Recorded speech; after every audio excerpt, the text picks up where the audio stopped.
Vamos lá, galera, vamos dar sequência à nossa aula de literatura. Hoje nós vamos ver o gênero lírico, né, para finalizar aí o nosso estudo em literatura, mais especificamente em gêneros literários. Nós já vimos o gênero épico, o gênero narrativo, né, que foi originado do gênero épico. Nós vimos o gênero dramático, que é o gênero teatral, e agora vamos ver o gênero lírico, certo? Então, vamos lá.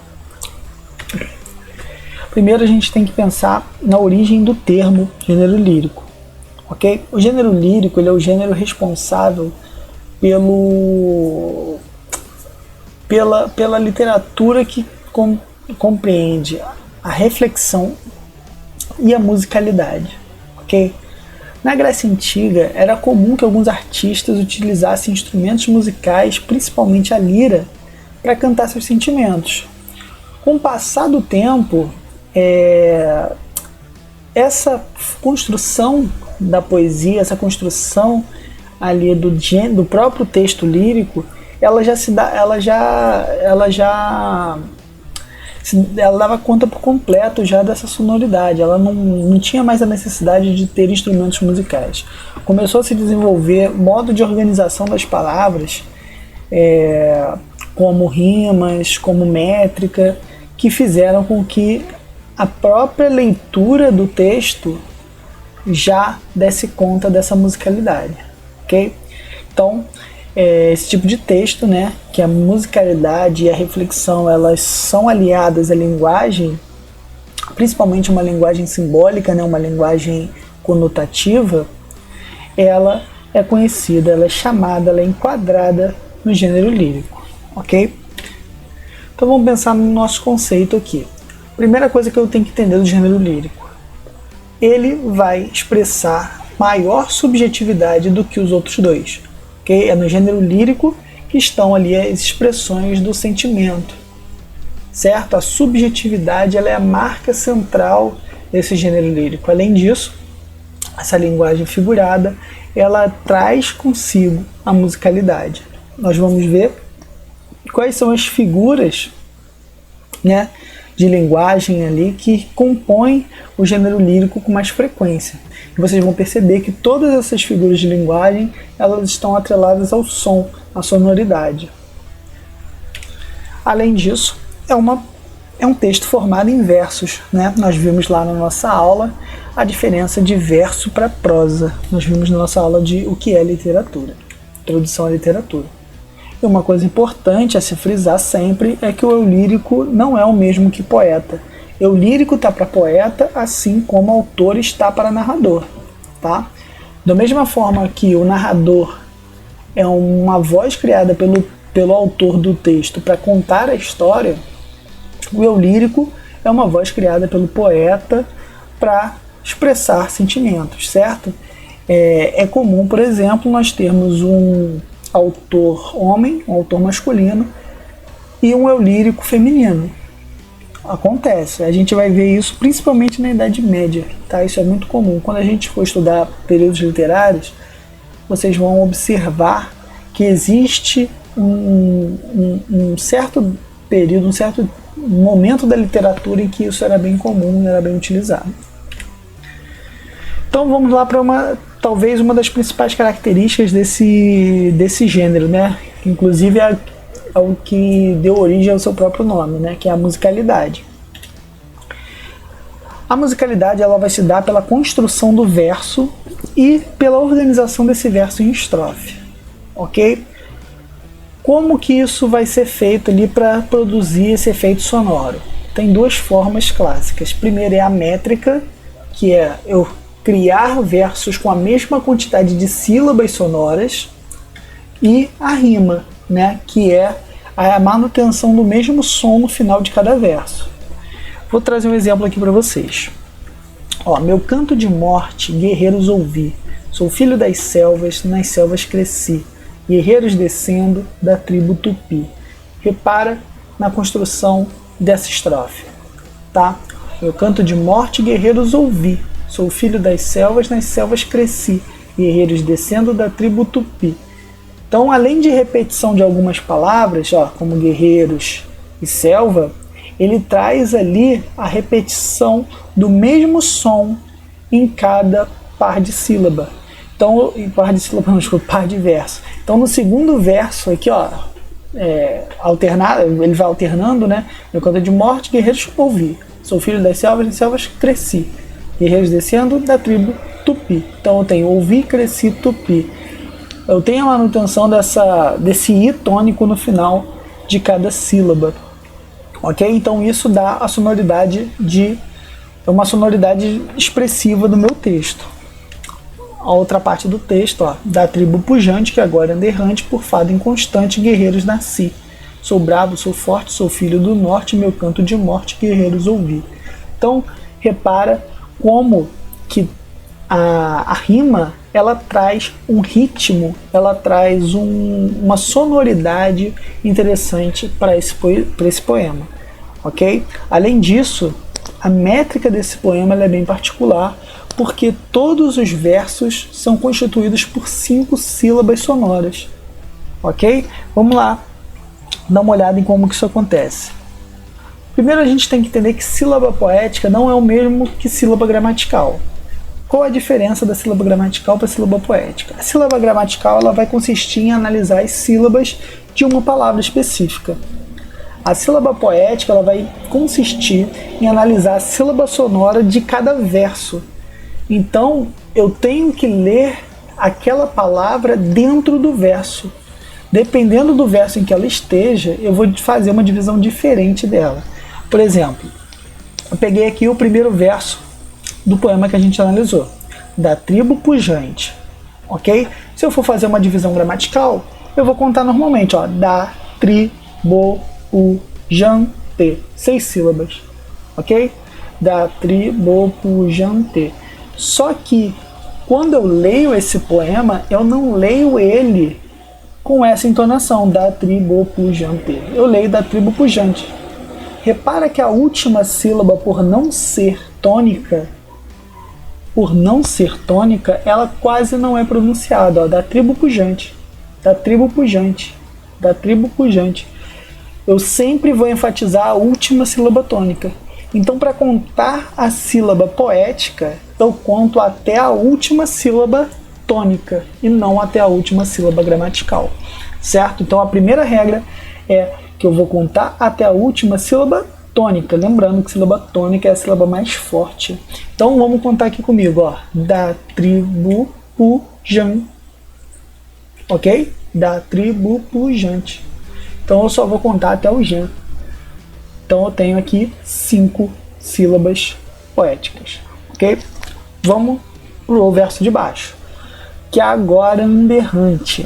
Se eu for separar essa sílaba gramaticalmente, ficaria que, agora, anda, errante. Olha quantas sílabas, 9. Que, agora, ande, me perdi, vamos lá. Que, agora, da, errante. 9 sílabas.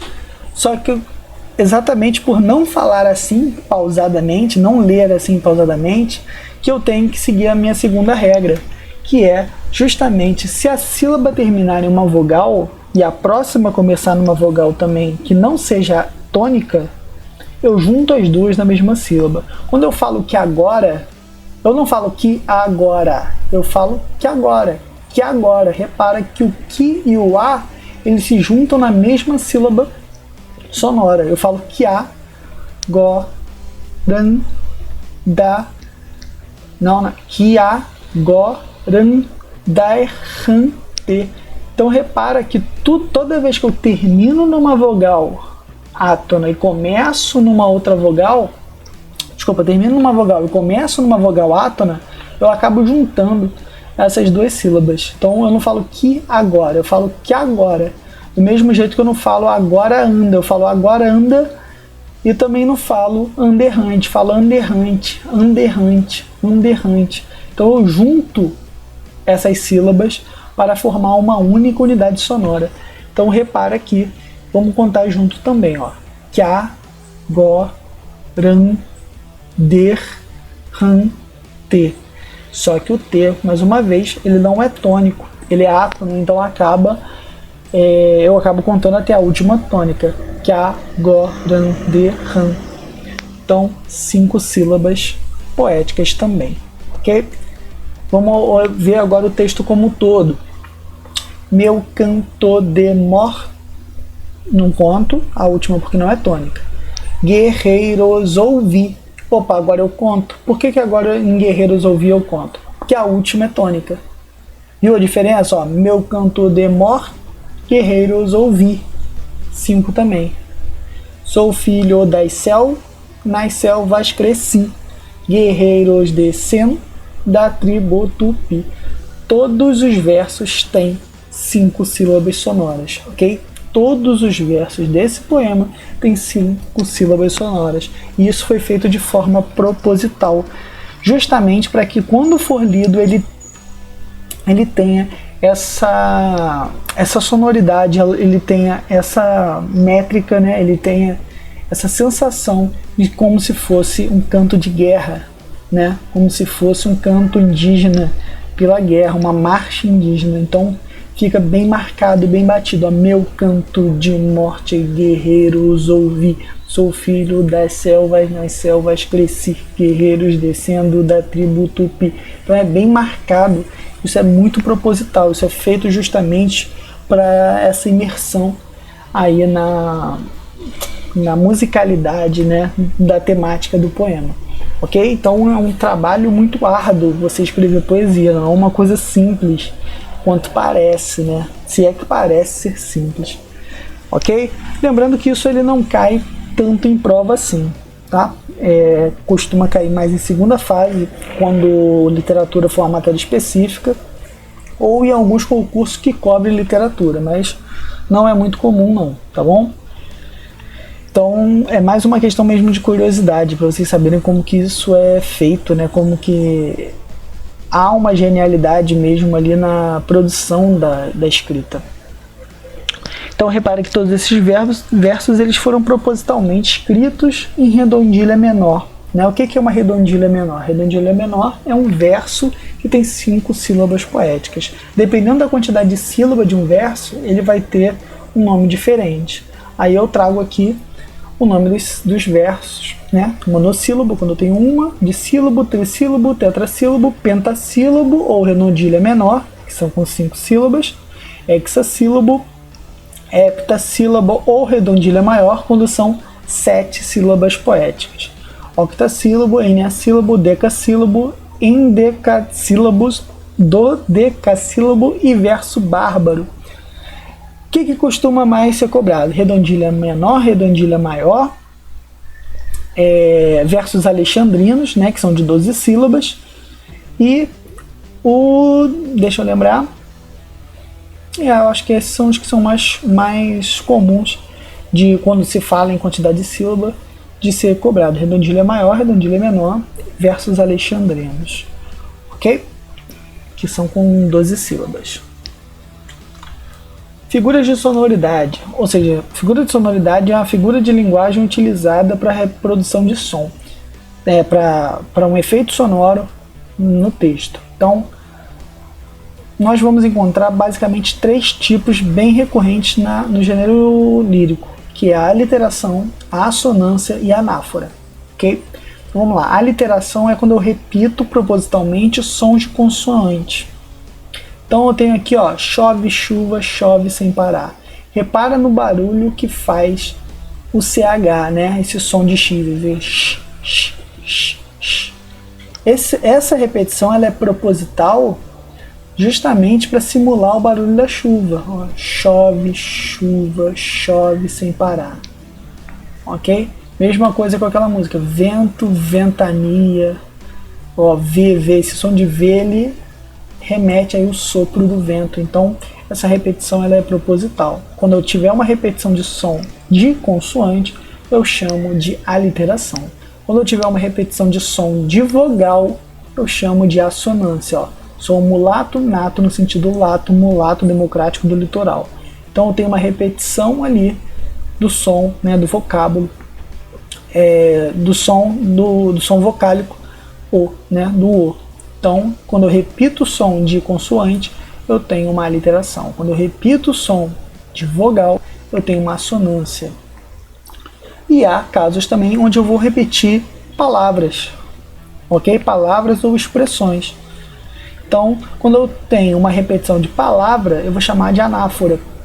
Exemplo, vamos lá. Quando não tinha nada, eu quis. Quando tudo era ausência, esperei. Quando tive frio, tremi. Quando tive coragem, liguei. Então, essa repetição do quando, né?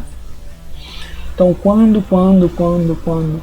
Isso também faz com que o som ele traga uma sonoridade à música, né? À poesia. Então, quando eu tenho os três, reparem que os três vão trabalhar com repetição. Aliteração, repetição de som de consoante, assonância, repetição de som vocálico e anáfora, repetição de palavra. Tá bom? Então, são essas três figuras de som que costumam ser cobradas quando se fala de gênero lírico. Tá certo? Gênero lírico é bem mais tranquilo porque ele não costuma ser cobrado de uma forma para uma análise específica em sua quantidade de sílaba poética, ou então dizer exatamente ali qual a figura de sonoridade que cai, né? O gênero narrativo ele é mais comum cair em prova. Quando cai gênero lírico é mais por uma questão de interpretação mesmo daquele gênero, ou até mesmo de uma análise do seu período literário. Então é uma aula que tem bastante conteúdo, essa aqui, né, que tem uma aula bem densa, principalmente no que diz respeito aqui à divisão de sílabas poéticas. Muita gente, inclusive, termina a faculdade aí sem conseguir fazer essa divisão de sílaba poética, porque é uma coisa um pouco complicada de se entender de primeira, mas, como eu disse, não é uma coisa que é tão cobrada, né? Não é uma coisa tão exigida do aluno, é uma coisa mais específica mesmo para quem for estudar literatura ou fazer uma prova, para quem fizer uma prova que cai a literatura como matéria específica. Ok? Então, é isso. Finalizamos aí nossa aula sobre gêneros literários. Lembrando que nós vimos o gênero épico, lírico e dramático, ok? Nós vimos também o gênero narrativo, que é uma perninha ali, né, que teve origem do gênero épico também, certo? Então, finalizamos aqui nosso conteúdo em literatura por enquanto. Começaremos a estudar morfologia nas próximas aulas e futuramente retornaremos com literatura, né, com períodos literários, ok? Então é isso e até a próxima aula. Fala pessoal, voltei aqui no final do vídeo para fazer uma observação. Nós já vimos os gêneros, né, os gêneros literários. Nós já vimos o gênero lírico, né, nessa aula que você acabou de assistir, vimos o gênero dramático na aula passada e vimos o gênero épico narrativo na primeira aula de literatura. Só que tem um tipo de literatura ainda que não está contida em nenhum desses gêneros, certo? Então a gente vai ver esse tipo de literatura na aula de quarta-feira, ou melhor, na aula de terça-feira. Eu não vou deixar a atividade hoje aqui, mas aviso que na terça-feira a gente vai ter uma aula extra, né, de literatura para a gente finalizar o assunto literatura nesse bimestre sobre esse gênero diferente dos outros, tá bom? Então, um abraço e até a próxima aula.